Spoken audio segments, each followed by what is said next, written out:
அவர் பிடித்தாலும், அவர் அடைத்தாலும், அவர் நியாயத்தில் கொண்டு வந்து நிறுத்தினாலும் அவரை தடை பண்ணுகிறவர் யார்? என்ன பண்ணாரு? அவர் நம்மளை பிடித்தார், அவர் அடைத்தார், அவர் சிலரை நியாயத்தில் கொண்டு வந்து நிறுத்தினார். இப்படி இருந்தாலும் இதை தடை பண்ணது யாரு? யாரால முடிஞ்சது தடை பண்ண? அடைக்கிறார், பிடிக்கிறார், அடைக்கிறார், திரும்ப விடுவிக்கிறார். கொஞ்ச நாளா நம்ம அடங்குதான் கிடந்தோம். அதுக்கு பேர் ஊரடங்கு, உலக அடங்கு. இது வரைக்கும் நான் ஊரடங்கு தான் பார்த்துருந்தோம். இப்பதான் நாடு அடங்கு, அப்புறம் உலக அடங்கு எல்லாம் வந்துருச்சு. முதல்ல வெறும் ஊரடங்கு தான். இவ்வளவு அடங்குகள் போட்டாலும் இதை ஒன்றும் செய்ய முடியலையே அப்படிங்கிற ஒரு நிலைமை எல்லாருக்கும் வருதா இல்லையா? சரி, இப்போதான் இதுக்கு ஆன்சர் சொல்றாரு. என்ன சொல்றாருன்னா 13வது வசனம், நீர் உம்முடைய இருதயத்தை ஆயத்தப்படுத்தி உம்முடைய கைகளை அவருக்கு நேராக வைத்தால் நலமாயிருக்கும். பிரச்சனை எப்படி இருக்குங்கிற முக்கியம் இல்லை, ஆனா நீ என்ன செய்யணுங்கிறத நான் சொல்றேன். இது ஒரு ஆவிக்குரிய கோட்பாட்டை அவர் பேசுகிறார். ரொம்ப அற்புதமான கோட்பாடு. 5 கோட்பாடுகளை, புதிய ஏற்பாட்டின் வாழ்க்கையை அவர் அன்றைக்கே சொல்லி இருக்கிறார். என்ன சொல்றாருன்னா, பிரச்சனை எப்படி இருந்தாலும், காரியங்கள் எப்படி இருந்தாலும், நீ செய்ய வேண்டியது உன் இருதயத்தை நீ ஆயத்தப்படுத்தி உன் தேவனுக்கு முன்பாக உன் கைகளை உயர்த்து இதை நீ செய். ஆமென். அப்ப எப்படி எது எப்படி இருந்தாலும் நாம் செய்ய வேண்டியது எது? நம்முடைய இருதயத்தை ஆயத்தப்படுத்தி தேவனுக்கு கைகளை உயர்த்துவது. இருதயம் என்று சொன்னால் ஆவி. நம்முடைய ஆவியிலே ஒருவன் மறுபடியும் பிரபாவித்தால் தேவனுடைய ராஜ்யத்தை காண மாட்டார். அப்ப மறுபடியும் பிறக்கிறதே எங்கதான் தொடங்குகிறது? ஆவியில் தான் தொடங்குகிறது, அல்லது இருதயத்தில் தான் தொடங்குகிறது. இருதயத்தில் இருந்துதான் எல்லாவித ஊற்றுகளும் புறப்படுகிறது என்று நீதிமொழிகள் சொல்கிறது. நீ இருதயத்தில் விசுவாசித்தால் ரட்சிக்கப்படுவாய் என்று ரோமர் 10ஆம் அதிகாரம் 10வது வசனம் சொல்கிறது. எல்லாவற்றுக்கும் மையம், எல்லாவற்றுக்கும் முதலமாய் இருப்பது ஆவி அல்லது இருதயம். நமக்குள் இருக்கிற ஆவி அல்லது நமக்குள் இருக்கிற இருதயம் தான் எல்லாவற்றுக்கும் தொடக்கமும் முடிவுமாய் இருக்கிறது. அப்போ அந்த நண்பர் சொல்லுகிறார், உன் இருதயத்தை ஆயத்தப்படுத்த. ஆங்கிலத்தில் வித்தியாசமா போட்டிருக்காங்க, விதவிதமான வார்த்தைகள் பயன்படுத்திருக்காங்க. அதெல்லாம் நான் விளக்குறேன்னா நேரப்பட்டாங்க. சொல்றாரு, உன்னுடைய இருதயத்தை என்ன பண்ணு? தேவனுக்கு முன்பாக ப்ரிப்பேர் பண்ணு. அதை தேவனுக்கு முன்பாக நீ செட் பண்ணு. ஆமென். ஒரு மொழிபெயர்ப்பு சொல்லுகிறது, set your heart before the Lord. தேவனுக்கு முன்பாக உன்னுடைய இருதயத்தை செட் பண்ணிடுவா. அதை செட் பண்ணிட்டீங்கன்னா மற்றதெல்லாம் சரியாயிடும். நம்ம எதை செட் பண்ண நினைக்கிறோம்? எதெல்லாமோ செட் பண்ண நினைக்கிறோம். ஆனா இருதயத்தை தான் முதல்ல செட் பண்ணணும். இருதயத்துல முதலாவது மனம் திரும்புதல் உண்டானா, மறுபடியும் பிறப்பு என்பது திரும்ப திரும்ப உண்டானா, இருதயத்தில் இருக்கிற அழுக்குகள் எடுக்கப்பட்டு கூற்றுகள் திறக்கப்பட்டால் நாம் என்ன செய்யலாம்? தேவனுடைய கிருபையை காணலாம். அப்போ இதுல 2 விஷயம் இருக்கு. இருதயத்தை ஆயத்தப்படுத்துவதோடு கையை மேலே உயர்த்துவது. வேதாகமத்தில் கைகளை உயர்த்துவது என்று சொன்னா தேவனுக்கு முன்பாக I am surrender. பாட்டு போடுவோம் இல்லையா? All to Jesus I surrender என்ற பாடம். எல்லாவற்றுக்கும் இயேசுவே நான் உடைய கைகளில் ஒப்பு கொடுக்கிறேன். I surrender. முதல்ல இந்த அனுபவத்துக்குள்ள வரியாமா அப்படின்னா யோபு இந்த அனுபவத்துக்குள்ள வர மறுக்கிறார் இல்லையே. நான் இதுக்கு ஏற்கனவே என்னுடைய ஆவி நல்லா தான் இருக்கு அப்படின்னு சொல்றாரு. கிறிஸ்தவர்களாகி நம்ம அப்படிதான் நினைச்சுக்கிறோம். ஒரு காலத்துல இருக்கும், கொஞ்ச நேரத்துல ரிப்பேர் ஆயிடும். நம்முடைய ஆவியை அடிக்கடி செட் பண்ணணும், நம்முடைய இருதயத்தை அடிக்கடி செட் பண்ணணும். என்ன செய்யணும்? ஆண்டவரே, என் இருதயம் உமக்கு நேராக ஆயத்தமாக இருக்கிறது என்று சொன்ன சங்கீதக்காரனை போல இருதயத்தை ஆயத்தப்படுத்தி நம்முடைய கைகளை தேவனுக்கு முன்பாக விரித்து, நான் உமக்கு முன்பாக ஆண்டவர் ஒன்றுமில்லை, எல்லாம் நீரே, நீ நடத்தும், டேக் மீ, என்னை ஓவர் டேக் பண்ணலாம், என்னை அப்படியே ரிசீவ் பண்ணிங்க, என்னை இழுத்துக்கொள்ளும், ட்ராமி. சங்கீதக்காரர் சொல்லுகிறான், என்னை இழுத்துக்கொள்ளும். ஆமென்.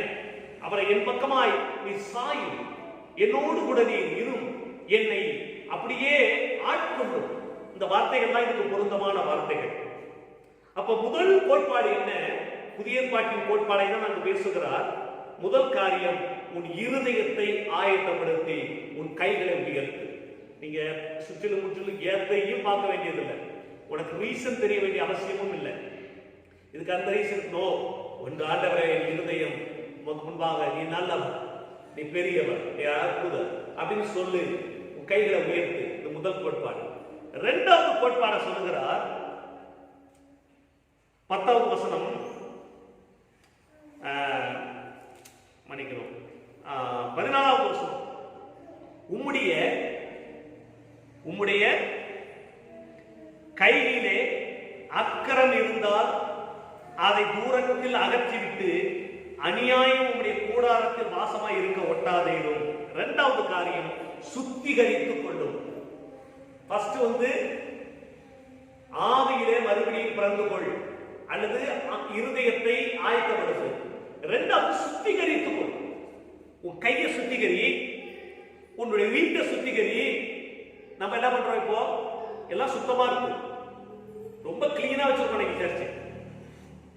ஏன்னா இன்னைக்கு ரொம்ப அரசாங்கம் சொல்லிச்சேங்கிறதுக்காக இன்னும் கொஞ்சம் கூடுதலா நம்ம எல்லாம் போட்டு சானிடைசர் எல்லாம் போட்டு கிளீன் பண்ணி எல்லாம் பண்ணியிருக்கோம். அப்போ இந்த மாதிரியான கிளீன் பண்ற நமக்கு நம்முடைய வாழ்வின் சில காரியங்களை, எண்ணங்களை, சிந்தைகளை, கையில் அக்கிரமங்களை, கிரியைகளை சுத்திகரிக்கிறோமா? அப்ப அவர் சொல்றாரு, இதெல்லாம் நீ சுத்திகரிக்கும். கிளீன் யுவர் டேபர்னாக்கிள், உன் கூடாரத்தை சுத்தமாக்கும் என்று எழுதியிருக்கிறது.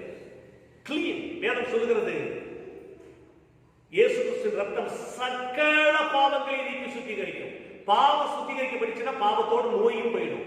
ஏன்னா பாவத்தின் விளைவு தான் மரணம், சம்பளம் தான் மரணம், நோய் அது சார்ந்தது தான். அப்ப பாவமே போச்சுன்னா, இங்க இருக்கிற ஒரு இடத்துல இருக்கிற ஒரு வீட்டுல கொரோனா இருக்குன்னு சொல்றாங்க, ஒரு இடத்துல கொரோனா இருக்குன்னு சொன்னா அந்த கொரோனாவை பிடித்த நபரை அகற்றிடுறாங்க. அந்த வீடு முழுவதும் சானிடைசர் பண்ணி தொடச்சிடுறாங்கன்னா அந்த வீட்டுக்குள்ள அந்த கிருமியால உயிரோடு இருக்க முடியாது. அப்போ பாவம் என்னுடைய வாழ்க்கையில் இருந்து சுத்திகரிக்கப்படுமானால், இயேசு கிறிஸ்து ரத்தம் அதை செய்ய முடியுமானால், அதன் பிறகு அதுக்கு இருக்கிற எஃபெக்ட் என்ன செய்யும்? அதுவும் சேர்ந்துதான் அழிக்கப்பட்டு போகும். அப்ப இரண்டாவது காரியம் சொல்லுகிறார், சுத்திகரித்துக்கொள். முதலாவது இருதயத்தை ஆயத்தப்படுத்த, இரண்டாவது சுத்திகரித்துக்கொள். மூன்றாவது காரியத்தை சொல்றாரு பாருங்க 15வது வசனத்துல, அப்பொழுது உம்முடைய முகத்தை மாசில்லாமல் ஏறெடுத்து பயப்படாமல் திடம் கொண்டிருப்பீர். நல்லா கவனிங்க.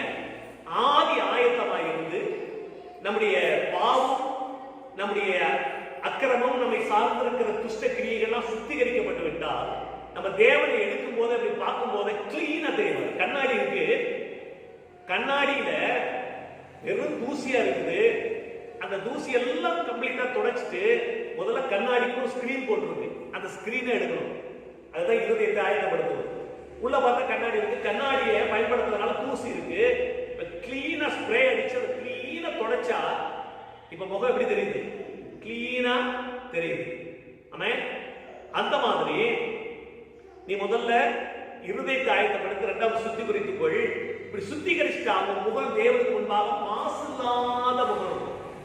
தேவனுடைய முகனுக்கும் உனக்கும் அவருடைய ஒளி உன்னுடைய முகத்துக்கும், உன்னுடைய ஒளி அவருடைய முகத்துக்கு நேராக ரொம்ப கிளீனா இருக்கும், டைரக்ட் கனெக்ஷன் இருக்கும். அது மாத்திரமல்ல, பயப்படாமல் திடம் கொண்டிருப்பேன்.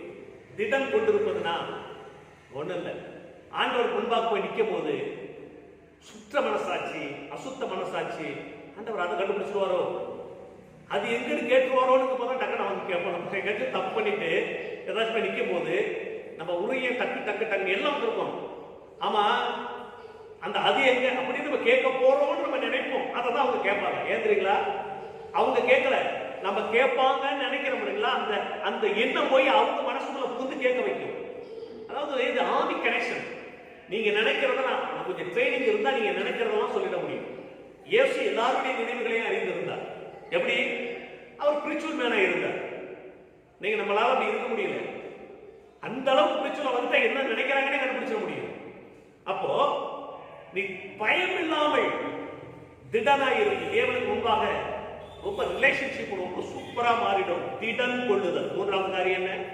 முதல் காரியம் இருதயத்தை ஆயத்தப்படுத்துவது, இரண்டாவது காரியம் சுத்திகரித்துக் கொள்வது, மூன்றாவது காரியம் திடன் கொள்வது. விசுவாசத்தை அறிக்கை பண்ணி நீதிமான் நான், நீதிமான் நான், இரத்தத்தாலே கழுவப்பட்ட நீதிமான். நீதிமான் நான், நீதிமான் நான், இரத்தத்தாலே கழுவப்பட்ட நீதிமான். அப்படி ஒரு உணர்வு, பயமில்லாத ஒரு உணர்வு உண்டாகும். ஆமென். நாலாவது கோட்பாடை சொல்றாரு பாருங்க. அப்பொழுது 16வது வசனம், நீ வருத்தத்தை மறந்து கடந்து போன தண்ணீரை போல அதை நினைப்பீர். நாலாவது விடுவித்தலை, விடுதலை, விடுதலை. ஆமென். விடுவிக்கப்படுது. நாலாவது கோட்பாடு விடுவிக்கப்படுது. என்னவா, உன் கவலை எல்லாம் மறந்துருப்பா. ஆமென். வருத்தம் எல்லாம் மறந்துடும். எப்படி மறந்துருமா? கடந்து போன தண்ணீரை போல அதை நினைப்பீர். இங்கிலீஷ்ல எப்படி சொல்லிருக்கு, நீ கவலையை மறப்பீர். ஏன் மறப்பீர் தெரியுமா? உன்னுடைய தண்ணி இருந்துச்சுல, கவலை என்கிற தண்ணீர், அது எவாப்ரேட் ஆயிடுச்சு அப்படின்னு சொல்லுது பைபிள். அல்லேலூயா. தலைக்குள்ள தண்ணி இருந்தா என்ன பண்றோம்? சரி பிடிச்சிக்குது. சில பேருக்கு அதை எடுக்க வேண்டியதா இருக்குது. சில பேருக்கு வயிற்றுல தண்ணி இருந்துச்சுன்னா என்ன பண்ண, யூரின் பண்ண வேண்டியதா இருக்கு. ரத்தத்துல தண்ணி கட்டிடுச்சுன்னா அதை ஃபில்டர் பண்ணி டயாலிசிஸ் பண்ண வேண்டியதா இருக்கு. சில பேருக்கு ஹார்ட்ல தண்ணி வந்துருச்சுன்னா அதை ரிமூவ் பண்ண வேண்டியது. சிலருக்கு பிரெயின்ல தண்ணி வந்துடும். இப்படி எல்லாம் இது ஏற்கனவே நம்மளை விட்டு எவாப்ரேட் ஆகிட்டு இருக்கு. எவாப்ரேட் ஆகிட்டு இருக்கிறதால நம்ம என்ன பண்ணிட்டு இருக்கோம்? சுகமா நீர் வற்றி போகுதல் அப்படிங்கிறது தான் இயல்பாகவே நம்முடைய வாழ்க்கை நடக்குது. ஏன் நம்ம தண்ணி பிடிக்கிறோம்? நம்ம சுவாசத்திலேயே தண்ணி நீர் வச்சிக்கிட்டே இருக்கு. சில பேர் சொல்லுங்க, ஏன்டா ஆவியை போட்டு வீணாக்குற அப்படிமா. நீங்க பேசி பாருங்க, ஒரு கண்ணாடிக்கு முன்பாக நின்று உங்க ஆவியில எவ்வளவு ஈரப்பதம் இருக்குன்னு பாருங்க. ஆமென். நீர் இழிவு நோய், அதான் அந்த நோய்க்கு பேரே என்னது? சக்கரை நோய் கிடையாது. பேர் மாற்றி வச்சிருக்காங்க நம்ம ஆளுங்கெல்லாம். சுவித்தா கிட்ட பேரு சக்கரை நோய். அது சர்க்கரை நோய் அல்ல, நீர் இழிவு நோய். நீரை இழக்க பண்ணிக்கொண்டே இருக்கிற ஒரு நோய். நீர் தானங்க போகுது அப்படின்னா இல்ல, நீர் போகும். நீருடைய சத்தெல்லாம் எடுத்துட்டு போயிடும். அந்த மாதிரி இந்த பாவத்தின் சத்துகள், கவலையின் சத்துகள், இந்த வருத்தத்தின் சத்துக்களை எவாப்ரேட் ஆயிடும். ஏன் தெரியுங்களா எவாப்ரேட் ஆகுது? நீ வருத்தத்தை மறந்துட்ட, அது என்ன பண்ணு? அது பண்ணல எவாப்ரேட் ஆயிடும். தண்ணீர் இருந்த இடத்துல காஞ்சி போனா எப்படி இருக்கும்? இங்க தண்ணி கிடந்துச்சான்னு சொன்னா நமக்கே சந்தேகம் வரும் இல்லைங்களாங்க அப்படின்னு சொல்லுவோம். அந்த மாதிரி நம்முடைய வருத்தத்தை எல்லாம் காயம் பண்ணக்கூடிய, வரண பண்ணக்கூடிய தேவன் நமக்கு ஒருவர் இருக்கிறார். அல்லேலூயா. யோசேப்பு சொல்றான், நான் எவ்வளவு வருத்தத்தோடு இருந்தது தெரியுமா? ஆனா என் தகப்பன் வீட்டில் உண்டான அத்தனை வருத்தத்தையும் தேவன் என்னை மறக்க பண்ணினார் என்று சொல்லி தன் பிள்ளைக்கு பேர் மனாசே வைத்தார். மறக்கப்படுகிறது. சரி, மறக்கலாம், மறுபடியும் ஞாபகம் பண்ணி பார்க்கலாம் கூட ஸ்டாண்டர்ட் கூட இல்லாத அளவுக்கு தேவன் கிளீன் பண்ணுகிறார். இன்னைக்கு நம்ம வருத்தத்துல சூழ்நிலையில் இருக்கிறோம் யோபு. ஆனா நீ ஒரு செய்ய, ஆவியை ஆயத்தப்படுத்து, கையை சுத்திகரித்துக் கொள், வாழ்க்கையை சுத்திகரித்துக் கொள், நம்பிக்கையில திறன் கொள். அப்புறம் உன் வாழ்க்கையில நீ என்ன பண்ண, கவலையே மறந்துடும். ஒரு நாள் வரும்போது நீ அப்படி இருந்த ஆளான்னு சொல்லி போட்டா கிட்ட இருந்தாதான் நம்பக்கூடிய அளவுக்கு உன் நிலைமை மாறிடும்பா. எல்லாம் எவாபரேட் ஆயிடும், எல்லாம் வற்றி போகும், எல்லாம் ஒளிந்து போகும், ஒன்றும் இருக்காது என்று கர்த்தர் சொல்லுகிறார். ஆமென். ஹல்லேலூயா. ஐந்தாவது காரியத்தை சொல்லி நான் ஜெபிக்க போறேன். ஐந்தாவது காரியம் என்னன்னா, அப்பொழுது, எப்பொழுது இந்த விடுவிக்கப்படுகிற நிலை நீ வந்த பிறகு உம்முடைய ஆயுசு காலம் பட்ட பகலை பார்க்கலும் பிரகாசமாய் இருக்கும். ஆமென். உன் ஆயுசு காலம் எப்படி இருக்குன்னா பட்ட பகலை போல பிரகாசமாய் இருக்கும். அப்படின்ற டே அப்படியே மூவிங் டே, அந்த நூன் டே, அந்த சூரியன் அப்படியே எழுப்பி பிரகாசிக்கிட்டே வந்து பாருங்க, பவன் கூடிக்கிட்டே இருக்குல்ல. அந்த மாதிரி உன் ஆயுசு நாட்கள் என்ன செய்து கொண்டிருக்கும்? பிரகாசித்துக் கொண்டே இருக்கும். சொல்லுவோம், லைஃப் இஸ் லாங் என்று ஒரு மொழிபெயர்ப்பு. உன் ஆயுசு ரொம்ப நீளம், ரொம்ப நீளமா இருக்கும். இருள் அடைந்த நீர் விடிய காலத்தை போட்டிருக்கிற. இன்னைக்கு அமாவாசை மாதிரி இருக்கிறப்பா, நீ கொஞ்ச நாள் பௌர்ணமி மாதிரி மாறிடுவப்பா. ஆமென். மாறிடுவ. இருள் அடைந்த நீர் விடிய காலத்தை போல பிரகாசமா மாறிடுவ. தேவனுடைய பிள்ளைகளை வாழ்க்கையில சாத்தான் தான் இருளை கொடுப்பான், தேவன் பிரகாசத்தை கொடுக்கிறவர். இன்னைக்கு நம்ம பஞ்சத்துல, பசியில, கஷ்டத்துல, கண்ணீர்ல, அவமானத்துல இருளடைந்து போயிருக்கலாம். இந்த ப்ராசஸர்ல நம்ம இருந்தோம்னா நம்ம வாழ்க்கை விடிய காலத்தை போல இருக்கும். எப்போதுமே தாவீது விடிய காலத்தை விரும்புகிற ஒரு மனுஷனாய் இருந்தார். கர்த்தரின் விடியல், கர்த்தரின் வெளிச்சம், கர்த்தரின் காலை சூரியன் என்றெல்லாம் அவன் திரும்ப திரும்ப சொன்னதை பார்க்கிறோம். இந்த அனுபவம் நமக்கு வர வேண்டும் பிரியமானவர்களே. எனவே சொல்றாரு பாருங்க, அப்பொழுது உங்களுடைய ஆயுசு காலம் பட்டப்பகலை போர்க்களும் பிரகாசமாயிருக்கும், இருள் அடைந்த விடிய காலத்தை போல் இருப்பீர், நம்பிக்கை உண்டாகிறதுனால் திடனாய் இருப்பீர். ஆமென். முதல்ல நம்ம திடன் கொள்ளணும். இப்ப நம்ம திடனாய் இருப்போம். ரெண்டுக்கு வித்தியாசம் இருக்கா? முதல்ல நம்ம தான் திடன் கொள்ளணும். கர்த்தருடைய வசனத்தை எடுத்து, கர்த்தருடைய வாக்கை எடுத்து, ஜபத்தை எடுத்து நம்ம முதல்ல திடன் கொள்ளணும். அப்புறம் நமக்கு திடனாய் இருப்போம். நம்ம ஆட்டுக்குட்டியே பாருங்க, பிறந்தவனை எழுதி நிற்கிறதுக்கே அப்படி இப்படி ஆடும், இப்படி ஆடும், இப்படியே ஆடும். ஒரு 10-15 நிமிஷத்துக்கு அதுக்கு ஒரு ஜீவன் வந்து கிளம்பணும். ஒரு 10 நாள் ஆயிடுச்சுன்னா அந்த கடா குட்டி பக்கத்துல இருக்கிறதவே முட்டும். அதுக்குள்ள அவருக்கு அவ்வளவு ஸ்ட்ரென்த் வந்துருச்சு. பிறந்த அன்னைக்கு பார்த்தா அதுக்கு எழுதிக்க வேணாங்க. இன்னைக்கு அதுக்கு அவ்வளவு ஸ்ட்ரென்த் வந்திருக்கு. இப்ப போய் பக்கத்துல இருக்கிற ஆட்டுக்குட்ட போய் ஓய்க்கு ஒரு குட்டை குட்டி இட்டிக்கும். அது கெட்டாங்கிற ஒரு அனுபவம். சும்மா போகும்போதே அப்படி ஒரு தலையை குட்டி போய் பார்க்கணும், நம்ம தலை ஸ்ட்ராங்கா இருக்கா அப்படின்ட்டு. அந்த மாதிரி ஒரு காலத்தில் நாம் திடம் கொண்டோம். இப்ப ஏன் திடம் வருது? நம்பிக்கை உண்டாகிறதுனால் திடனாய் இருப்பீர், தோண்டி ஆராய்ந்து சுகமாய் படுத்துக் கொள்வீர். ஆமென். தோண்டி ஆராய்ந்து பைபிள் இங்கிலீஷ்ல சர்ச் பண்ணி சுகமாய் படுத்துக் கொள்வீர். ரொம்ப ஹீலிங்கா இருப்பீங்க, சுகமாய் இருப்பீங்க. எப்படி இருப்பீங்க?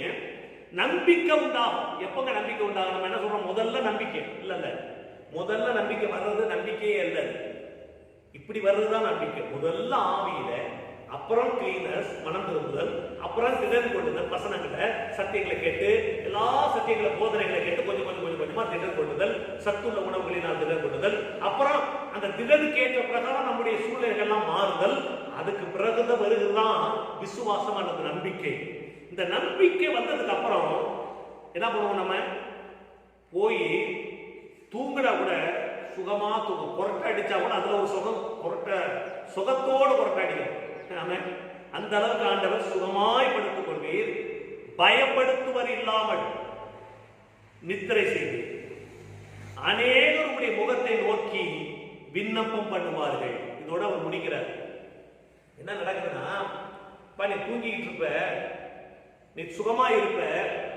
அப்படி இருக்கும்போது அநேகர் உங்ககிட்ட வந்து ஹெல்ப் கேட்பாங்க, விண்ணப்பம் பண்ணுவார். இங்கிலீஷ்ல many ask help. அநேகர் உதவிகள் இடத்தில் கேட்பார்கள், வந்து உதவிகள் கேட்பாங்க. எப்படிப்பா ஒரு நாள் அப்படி இருக்க முடியுது? அந்த விதத்துல மாத்திரம் இல்ல, நீ ஆசீர்வாதமா அடைஞ்சிருவேன். வேதம் சொல்லுகிறது, சங்கீதக்காரன் 127 சொல்றா இல்லையா, இந்த கர்த்தர் தம்முடைய பிரியமானவர்களுக்கு நித்திரையில சுகம் தருகிறார். பிரியமானவர்கள் நித்திரை கொடுக்கிறார் இல்ல, அதுக்கு உண்மையான எவ்வளவு அர்த்தம்? பிரியமானவர்களுக்கு நித்திரையிலும் சகலத்தையும் கொடுத்து விடுகிறார். அவன் தூங்கிட்டு இருக்கும் போதே இவனுக்கு என்ன இருக்குது? சாப்பாடு ரெடி ஆகிட்டே இருக்குது. எப்போ? அவன் நித்திரையில் இருக்கும் போதே. அப்போ தேவன் நமக்கும் படி செய்ய வல்லவராய் இருக்கிறார் அல்லவா? இப்ப இந்த ப்ராசஸர் சொல்லிடுறாரு. இப்ப சொன்னதுக்கு அப்புறம் யோபுவின் வாழ்க்கை மாறுகிறது. அதுபோல நம்முடைய வாழ்க்கையும் மாற வேண்டும். எத்தனை காரியம்? 5 காரியம். நாம் அழைக்கப்பட்டு கிடக்கிறோம், பிடிக்கப்பட்டு கிடக்கிறோம், நியாயத்திற்கப்பட்டு கிடக்கிறோம். இதுக்கெல்லாம் ஞானத்தை தேடிட்டு இருந்தோம்னா ஒண்ணும் முடியாது. ஆனா எதுதான் சரி என்று சொல்லுகிறார்? உன் இருதயத்தை நீ ஆயத்தப்படுத்து, உன் கைகளை உயர்த்தி தேவனுக்கு ஒப்பு கொடு. 2வது, உன்னை சுத்திகரித்துக் கொள், உன்னை பலப்படு, உன்னுடைய சூழ்நிலையெல்லாம் கிளீன் பண்ணு, உன் மனசை சுத்திகரி, உன் ஆவியை வாழ்க்கையை சுத்திகரி. திடன் கொள். 3வது காரியம் திடன் கொள். மாசுலாம அவருடைய முகத்தை ஏறெடுத்துப்பார். நம்பிக்கையா இரு. இந்த பழைய பாவ சாபத்தெல்லாம் மறுபடியும் நினைச்சுக்கிட்டே இருக்காங்க. சில பேருக்கு அது ரொம்ப சாபக்கேடு. 3வது ஸ்டேஜ்ல எல்லாம் திரும்ப திரும்ப வருத்தத்தை, திரும்ப திரும்ப அந்த சோகத்தை, திரும்ப திரும்ப அதே நினைச்சுக்கிட்டு ரொம்ப அதெல்லாம் எவாபரேட் ஆயிடுச்சு. அதெல்லாம் கேன்சர். நம்ம போய் சில இடத்துல எங்கேயோ பில்லை போட்டுட்டு எங்கேயோ தேடிட்டு இருப்போம் பாருங்க. அந்த மாதிரி கதை தான் இதெல்லாம். பாவத்தின் பில்லெல்லாம் கிழிச்சு போட்டாச்சு, பாவத்தின் பில்லாம் கொளுத்திட்டாரு. இன்னைக்கு நம்ம அந்த பாவம் இருக்கே மேல இந்த பாவம் இருக்குன்னு சொல்லி மறுபடியும் ஒரு குப்பை அழைத்து வந்து மறுபடியும் தலைமையில வச்சுட்டு இருக்கோம். சொல்றேன் இப்ப அதெல்லாம் எவாபரேட் ஆயிடுச்சுப்பா, உன் பாவம் எல்லாம் எவாபரேட் ஆயிடுச்சு. அல்லேலூயா. எத்தனை பேர் நம்புறீங்க? பாவம் எல்லாம் பறந்தது, நோய்கள் எல்லாம் தீர்ந்தது இயேசுவின் இரத்தத்தினால், கிறிஸ்துவுக்குள் வாழ்வு கிருபையால் மீட்பு. ஆமென். கிறிஸ்துவுக்குள் வாழ்வு கிருபையால் மீட்பு, பரிசுத்த ஆவியினால் புதுஜலம் கொண்டாட்டமே.